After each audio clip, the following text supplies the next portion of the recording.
Les princesses, bonjour, et Shavua Tov.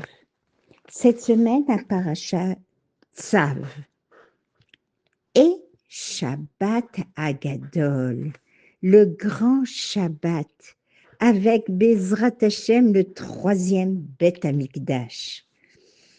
Le mois de la Géoula, de la libération, dans le Shabbat avant Pessah, alors nous y sommes. Nes Benis et Nissan, Nes Nissim, Venissim Nissim, Zman Cheroteno, le miracle de Noun, miracle et merveille qu'Hachem a fait avec les Juifs. Nos premiers-nés épargnés et en sortant d'Égypte. De nos jours, nous sommes témoins de grands miracles. Ce Shabbat à Mincha, on va dire Avadim Ayenu. La Géoula par Moshe, le libérateur, d'où Shabbat à Gadol. Moshe le Chaliar, le premier et le dernier libérateur. Nous sommes en train de vivre des merveilles. Je vous prendrai pour moi comme peuple et vous sortirez de l'esclavage. Voir et reconnaître, c'est notre travail. Comme pour nos ancêtres, dévoiler Hachem avec le troisième Bet Amikdash, l'Éternel avec la Géoula complète, le Bet Amikdash éternel avec la Géoula complète. Merveille au-dessus de la nature, nifla, étonnant, un éclat de dévoilement d'Hachem ici-bas. Mizmor Tzadik, le Mizmor Tzadik, écrit par Moshe Rabbeinu, que Moshe Rabbeinu a dit, d'ailleurs ça a été ce Mizmor, la bracha de Moshe, que la Shrina réside sur nous. Moshe est le premier ce Teilim Tzadik est le premier des 11 chapitres que Moshe lui-même a dit. Ce Mizmor, la bracha de Moshe avec la Shrina sur nous, c'est pour cela que la Shrina réside dans le Mishkan. Et ce Mizmor se dit aussi Motzei Shabbat. Et qu'ils se disent rapidement dans le troisième Bet Amikdash Bezrat Hashem. Alors il commence par Tefila les Moshe, Ish à Elohim. Ken Moshe et Ish ve Elohim Gam. Alors, et ce Teilim se termine par Vi'ino Amad Hashem Elokeinu Alenu Umaase Yadenu Konena Alenu Umaase Yadenu Konenu. Voilà. Et donc, c'est un magnifique Teilim que je vous conseille de dire tous les mots de ces Shabbat d'ailleurs pour que ça entraîne la Gdusha de Shabbat dans toute la semaine. Alors, nous avons un programme. C'est deux faits qui arrivent à nous élever et à dévoiler Hachem.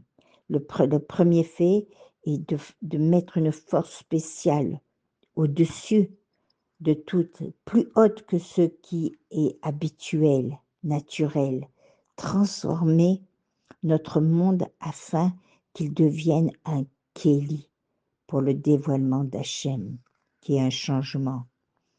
Et le deuxième fait, cette force doit être au niveau des limites du monde et recevoir le dévoilement d'Hachem. Relier les deux faits, descendre à la divinité, la Shrina dans ce monde demeure fixée, Shabbat Hagadol, relie avec la Géoula éternelle Bezrat Hashem. Moshe est un intermédiaire, Ish Elohim, de ces deux extrêmes qu'on vient de parler. Ce Shabbat a la force de bénir la fête de Pessar, Nes Gadol, début de la Géoula. Hachem va continuer à nous montrer, comme il nous a montré cette année, que l'ennemi a libéré les otages. Nissim Veniflaot, on va aller de miracle et en merveille. Il est écrit dans Al-Rout Shimoni, « Mes enfants, n'ayez pas peur.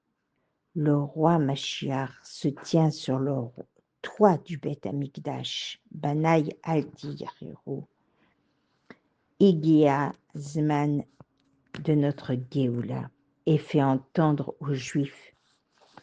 Igia Zman à Géoula, cela nous donne des forces pour faire les mitzvot avec Idour, avec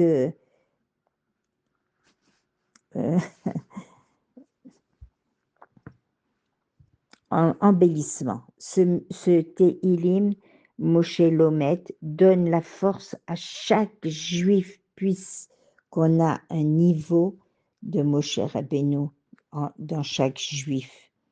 Hachem bénit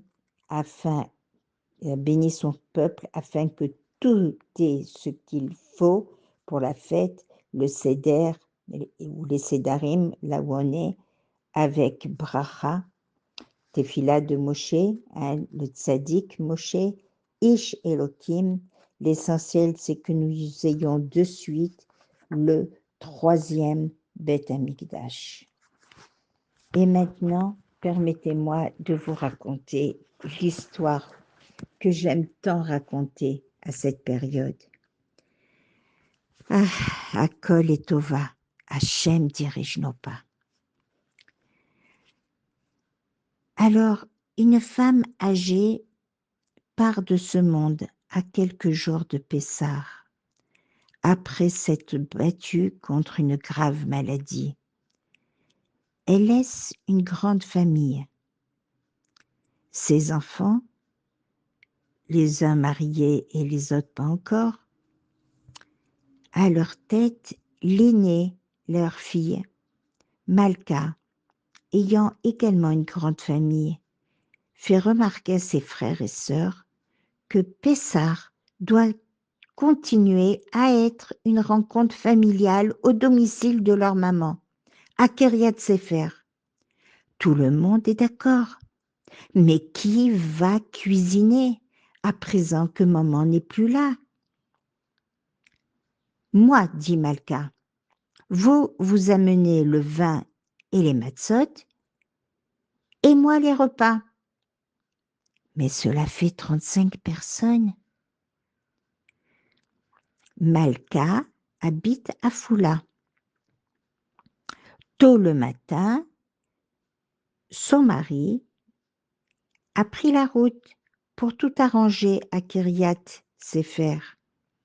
Malka doit les rejoindre avec les enfants. Malka doit les rejoindre un peu plus tard avec la nourriture. Seul le fils aîné, Yehuda, est resté avec sa mère pour l'aider à finir les préparatifs. Malka n'a pas fait les choses à moitié. Pendant de longues heures et avec beaucoup d'amour et de dévouement, elle a préparé un véritable festin. Toutes sortes de viandes, de poulet, du poisson, des salades à n'en plus finir, etc., etc. Un véritable repas de roi. Lorsque Malka et Yehuda sont prêts à partir, il reste 3 heures avant l'allumage des bougies, sachant que le trajet à Foula Kiryat Sefer prend 2 heures. Et là, après avoir tout chargé, impossible de faire démarrer la voiture. Yehuda vérifie l'essence. L'huile, ce n'est pas ça. Jusqu'à ce qu'un voisin leur apporte des câbles et la voiture démarre enfin. Or, à peine arrivé sur l'autoroute, il tombe dans un embouteillage monstre. L'heure tourne. Une demi-heure plus tard, aucune amélioration. Soucieux, Yehuda regarde sa mère et lui dit « Maman, il est vraiment tard. À ce rythme, on n'arrivera jamais à temps à Kiryat Sefer. On va sûrement devoir faire demi-tour. Si on veut arriver, si on veut passer Yom Tov quelque part. » Encore quelques minutes, répond Malka, très angoissée. On ne peut pas abandonner maintenant. Toute la famille compte sur nous. Mais au bout d'un moment, elle doit se rendre à l'évidence. Ils doivent faire demi-tour avant d'être coincés sur le retour. Malka pleure en silence. Tous ces efforts n'avaient servi à rien. Non seulement 35 personnes allaient devoir se contenter de matzot et de vin ce soir, l'aile Seder, là. Mais en plus, elle et son fils ne pourraient même pas passer le Seder en famille. Elle avait beaucoup de mal à accepter la chose. Et malheureusement, elle n'était pas au bout de ses peines. Alors qu'ils arrivent à peine près de Hadera, la voiture se retrouve une fois de plus coincée dans le trafic. Tandis qu'il ne reste plus que 20 minutes avant le début de la fête. Malka était dans tous ses états. Le soleil commence à se coucher. Plus que 15 minutes avant de devoir arrêter la voiture pour l'allumage généreux de la fête. Tout à coup, comme par miracle, la route se dégage. Ils arrivent à Hadera et garent à la première place qu'ils trouvent. Mais évidemment, les rues sont désertes à cette heure-là, avant l'entrée de la fête. Malka et Yehuda se retrouvent là, dans une ville qu'ils ne connaissent pas, avec des montagnes de nourriture et nulle part où aller. Soudain, Yehuda aperçoit un homme sortir d'un immeuble. Il court à sa rencontre et lui demande « S'il vous plaît, vous connaissez une famille religieuse dans les parages ?» Il répond « Oui, dans cet immeuble là-bas, au 2e étage. D'ailleurs, c'est la seule famille pratiquante dans le coin. » Il ne reste maintenant que 10 minutes avant Yom Tov. Malka et son fils montent les escaliers à toute vitesse et frappent à la porte. Une femme ouvre. Malka lui explique rapidement leur situation. « Je suis vraiment désolée de vous déranger dans un moment pareil, mais mon fils et moi sommes coincés par un embouteillage qui n'en finit plus. Ici, et dans un moment pareil, que faire? Nous n'avons nulle part où aller. On cherche quelqu'un qui puisse nous accueillir pour le Seder. Vous pouvez nous aider ?» Un grand silence pesant. Puis, un peu embarrassée, la dame répond « Oui, vous pouvez vous joindre à nous, avec plaisir. Il y a juste un problème. Ça va vous sembler étrange, mais nous sommes végétariens et je ne suis pas sûre que ça va vous convenir. » Malka sourit et lui dit « Ne vous inquiétez pas pour ça, on a ce qu'il faut avec nous, on mangera chacun notre propre nourriture, si ça vous va. » La mère de famille accepte et Malka et son fils commencent à apporter tous leurs plats et en quelques minutes, une odeur agréable se répand dans tout l'appartement et continue d'amener toutes sortes d'ustensiles débordant de nourriture sous le regard ahuri de toute la famille. À un moment, la femme ne peut plus retenir sa curiosité et demande à Malka: Mais d'où vient toute cette nourriture? Oh, à la base, j'ai préparé tout ça pour ma famille, 35 personnes en tout, mais on n'a pas pu les rejoindre à temps. Si seulement je pouvais vous en donner. Dommage que vous soyez végétarien. À ce moment, le couple échange un regard.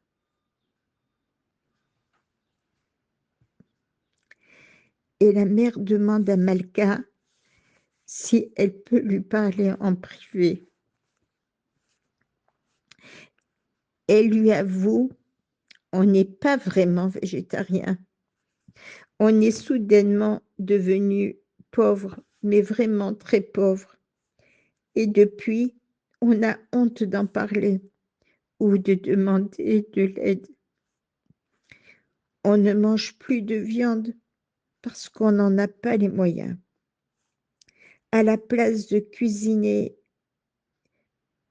je prends des haricots ou des lentilles et je vais souvent chercher les restes de légumes à la fin des marchés. On ne voulait pas que nos enfants se sentent comme des mendiants.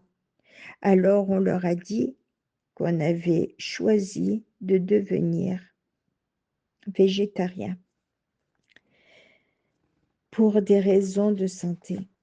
Mais aujourd'hui, avec toute cette nourriture à la maison, ça ne vous dérange pas si je leur dis qu'on fait une exception pour la fête? Vous êtes un véritable miracle pour nous,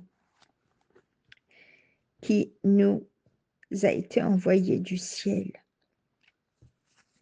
Malka n'en revient pas.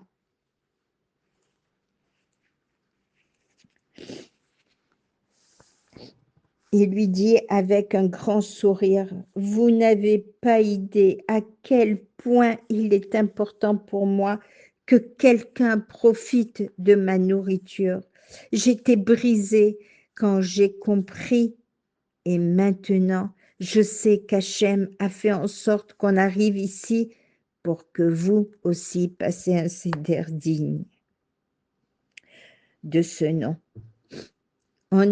Et effectivement, le seder fut formidable, inoubliable. Imaginez-vous la joie de cette famille démunie qui n'avait plus mangé de viande depuis 2 ans. Et maintenant, ils avaient largement de quoi manger pour toute la semaine de Pessah. Mais malgré tout, Malka se faisait encore du souci pour sa famille qui n'avait rien pour les repas de Yom Tov. Aussitôt après la fête, elle s'empressa d'appeler son mari pour savoir comment ils se sont débrouillés. Et une fois de plus, Dieu avait tout prévu.